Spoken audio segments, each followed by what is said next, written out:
Friends దీనికోసం ఏంటంటే కొన్ని వాటర్ తీసుకోవాలి. వాటర్ తీసుకొని ఈ లేయర్ మీద ఈ గ్లాస్ మీద ఇట్లా పెట్టాలి.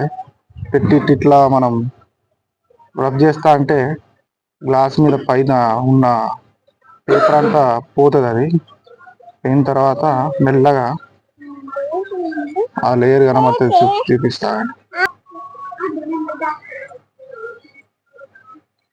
చూస్తున్నారా ఫ్రెండ్స్, మెల్లమెల్లగా అది లేయర్ అనేది ఇదే ఆ లేయర్ కవర్ తోని